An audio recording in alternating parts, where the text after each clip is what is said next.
Então vamos lá. Programação de computadores. Então o que é programação de computadores? Né? O que essa definição ela fala?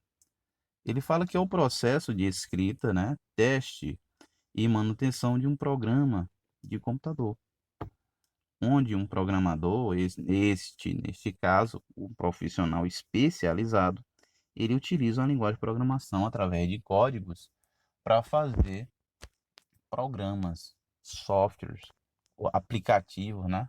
Essa programação ela é um ato democrático, sendo que qualquer pessoa, independentemente de ser qualificada ou não, pode programar. É o que nós chamamos hoje, que nós temos muito aí no mercado, que é o chamado de freelance. São os programadores freelancer. Neste caso, são programadores que não é que o freelancer não tenha formação, mas geralmente, quando você entra nesse ramo de freelance, não é preciso, não é obrigado, você não é cobrado que você tenha alguma formação na área, mas que há pessoas que, mesmo sem formação nenhuma, eles se dão muito bem, eles são bons programadores. Só que a questão da formação às vezes faz uma diferença maior. Principalmente, né, por você ter uma base, você ter um currículo, né? Você ter algo formalizado, né? Que você participou de uma instituição, que você é formado naquela área. E às vezes, quando você é freelance, é possível que você não seja pago como deveria ser. Mas isso não é regra, cada caso é um caso, né? E ainda tem os acasos. E o que é uma linguagem de computador? Falamos de programação, né, de computadores e o que é a linguagem de computador. Então, as linguagens de computador, né, que nós vamos aprender a programar. Então, esse computador, o computador ele possui uma linguagem própria. Nós não a entendemos, ok? Essa linguagem de baixo nível, também chamada de linguagem de máquina, né? Essa linguagem de máquina, que são os zeros e uns, essa linguagem ela é formada por um conjunto específico de números, que são apenas dois, né? Que é um sistema binário, o 0 ou 1, ou seja, ela trabalha a questão e a lógica, a passagem ou não passagem de energia. Quando se passa energia, nós temos o bit 1. Quando essa energia não passa, nós temos o bit 0. Ok? Então, todos os dados e informações compreendidas pelo homem devem ser convertidas para esta linguagem, de modo que o computador possa entender. Então, o computador ele não entende a nossa língua, ele não entende os dados e informações que nós realmente queremos. Mas há um processo de conversão, de tradução que o homem criou para que nós pudéssemos fornecer essas informações ao computador e ele nos devolvesse. E então nós temos o que nós chamamos de tradução, de tradutor. Já já nós falaremos sobre. Uma questão histórica aqui, né? Dando aí prestígio, né? O legado das mulheres no âmbito da tecnologia da informação, da computação. E nós temos aí, né, que a primeira programadora, o primeiro trabalho que foi feito lá em 1815, foi realizado por uma mulher. Foi criado por Ada, né? Ada Lovelace, Ada Lovelace, e aí vai. Foi ela quem escreveu o primeiro algoritmo para ser utilizado pela máquina analítica de Charles Babbage. Isso lá em 1815. Até então, os homens criaram máquinas, diversas máquinas antes do computador, até chegar nele próprio. Mas quem criou essa forma de algoritmo, essa ideia, foi uma mulher, viu? Então, a mulher, ela tem esse seu legado sobre a questão da programação. Isso aí está registrado. É tanto, gente, que tem uma linguagem chamada a linguagem de programação Ada. Então, o que é uma linguagem de programação? Vamos lá. A linguagem de programação ela vai ser um método padronizado para comunicar instruções para um computador por meio de regras sintáticas e semânticas que especificam o que o programa deve realizar. Então, gente, a linguagem de programação, através, como vocês estão vendo nessa imagem, se você já estiver programando ou tem acesso a isso, você sabe que esse conjunto de códigos aí, então essas linguagens, geralmente na língua inglesa, né? Esses códigos, e ao primeiro momento, quem não tem acesso a isso, estranha muito essa forma desses códigos, mas ao tempo, quando você vai estudando a lógica, depois passa para uma linguagem, isso começa a ter uma visão mais legível para todos nós. Então é isso. Esse conjunto de códigos aí, né, de palavras que a gente utiliza, seguindo regras, né, regras predefinidas, né, denominamos de código-fonte. Então, código-fonte é essas linhas aí, ó. Essas linhas de comando aí é o que nós chamamos de código e é o que nós vamos aprender a fazer. As linguagens de programação, elas podem ser de dois tipos. Uma é de alto nível e a outra é de baixo nível. Então, nós temos as linguagens de programação de alto nível e as linguagens de programação de baixo nível. O que que tem a ver uma coisa com a outra? Para que que é preciso isso? Então, vamos lá. Essas linguagens, elas têm que se comunicar. Então, o que é a linguagem de alto nível? A linguagem de alto nível, gente, são as linguagens mais próximas às linguagens do ser humano, ou seja, mais próxima ao nosso entendimento. É uma linguagem que é de fácil compreensão, principalmente se comparando à linguagem de baixo nível. Ela é de fácil compreensão. Através dela é possível desenvolver todos esses programas que nós temos hoje aí, né? Por exemplo, criando aí através aplicativos, criando, por exemplo, aplicativo através de Java, PHP, Python, né? E etc. Essa linguagem de alto nível, nós podemos dar exemplo também à linguagem humana. A nossa língua falada, a nossa língua escrita, ela é uma linguagem de alto nível. Já a linguagem de baixo nível é uma linguagem voltada para o computador. É uma linguagem de máquina. É uma linguagem que é criada através do sistema binário, a passagem ou não de energia, os zeros e uns. Eles é quem vai criar uma lógica e definir as suas próprias regras. Então, essa linguagem, por ter só dois caracteres, né, dois números, ela é de difícil compreensão. Imagine você programando apenas com 0 e 1, não é isso? Mas existe um tipo de linguagem que se aproxima a essa linguagem de baixo nível, que é a Assembly.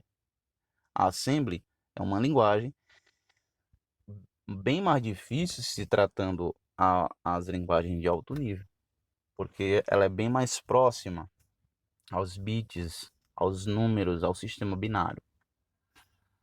Por exemplo, aqui nós temos duas linguagens, né? Uma de alto nível e outra de baixo nível. A da esquerda aqui é um programa feito em linguagem C. Aqui ao lado é um programa feito em Assembly. Não dá para copiar aqui não. Então, observe aí, a mesma informação que é gerada com dois algoritmos diferentes. A primeira vai te dar uma mensagenzinha aqui chamada Hello World, ó. Se Hello World, né? Alô mundo. Já na linguagem de baixo nível, nós temos muito mais caracteres, muito mais informações adicionadas aí, certo? Uma outra forma também de algoritmo Assembly é esse aí, né? Que ele faz aí a soma, que ele faz a soma aí de três números. Então vamos falar da tradução. O que é essa tradução na linguagem, né, de programação? Então, a tradução, né, o tradutor, ele vai ser um programa, gente, que ele realiza a tradução, a conversão de um programa fonte para a linguagem de máquina e vice-versa. E eles podem ser das seguintes formas. montador, compilador e interpretador. Vamos entender o que é cada um. Vamos lá. O tradutor é um programa que faz a tradução de um programa fonte em um programa objeto. E aí ele pode mudar, né? Quando utiliza-se uma linguagem de montagem, esse tradutor ele ganha o nome de montador e ele gera um módulo objeto. Essa linguagem de montagem, de base nós damos exemplo como assembler. E o montador é o assembler. Olha só, bem semelhantes os nomes. E ele gera um módulo objeto. Quando há uma linguagem de alto nível, o tradutor ele ganha o nome de compilador e ele gera um módulo objeto. Aí você se pergunta, o que é esse módulo objeto? Ele, na verdade, ele é o quê? Esse módulo objeto, ele é o programa pronto para uso. E como linguagem de alto nível, nós temos aí Pascal, C, COBOL, não é isso? E no compilador de cada linguagem dessa, nós teremos cada compilador específico da sua própria linguagem. Aí você pode se perguntar, professor, mas cadê o interpretador? Não, eu vou falar agora. É porque o interpretador, ele trabalha de uma forminha diferente. E neste caso, agora eu vou comparar esse compilador com o interpretador. Então, no compilador, o que é feito? Quando você programa, quando você está digitando aqueles códigos, você gera um código fonte, não é isso? Vamos dizer que use linguagem C. Então, tem um códigozinho fonte e eu quero transformar aqueles meus passos, aquelas minhas sequências lógicas, aqueles meus códigozinhos em um programa em si. Ele executando, funcionando bacana. Como é que acontece? O programa fonte, ele é enviado para o compilador, que é da linguagem, da linguagem C, por exemplo, aqui. E aí, então, esse código fonte, ele é traduzido, ele é convertido no que nós chamamos de binários. E o que é esse binário? Esse binário é o que nós chamamos de código executável. Esse código executável, ele é aquele arquivo que você tem no seu computador para instalar no seu computador e utilizar ele de uma forma eficiente, como acontece, por exemplo, como o Google Chrome. E esse código executável, gente, ele é um código binário. E através desse código binário é que você consegue fazer execução do programa. Então vamos lá. No interpretador acontece um pouco diferente.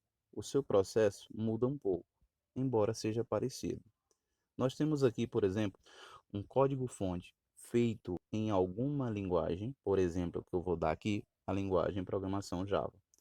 É uma linguagem de programação de alto nível, né, orientada a objetos. Então, as linguagens, quando forem orientadas a objetos, eles vão trabalhar com interpretador. No interpretador, as linguagens de programação são diferentes. E eles utilizam outro compilador. Nesse caso, usando o exemplo do Java, ele usa um compilador chamado JavaC. Então, um computador específico da linguagem e ele trabalha de uma forma diferente. Ele pega esse código-fonte e ele converte não para binários, não para um código executável, mas para o que ele chama de código, né, bytecode. Esse bytecode aí, ele não é executado direto em uma máquina, em um computador. É preciso, para a execução desse bytecode, é preciso que cada máquina tenha o que nós chamamos de JVM, ou seja, máquina virtual Java. Tanto no Android, tanto no Linux, tanto no Mac, né, tanto no Windows. Se você for utilizar programas Java, é preciso você instalar essa máquina virtual. É tanto que quando você vai instalar, por exemplo, programas da Receita Federal, Posto de Renda, algum desses bancos, né, que você quer ter acesso de forma, né, Internet Banking. Então, eles pedem que você instale o Java para que possa instalar o programa deles, certo? E então, depois, cada sistema operacional, cada computador que tem aquele sistema operacional que tem sua máquina virtual Java em específico, vai executar este programa. Então, o processo é um pouco diferente. Parece com um compilador, mas tem algumas diferenças.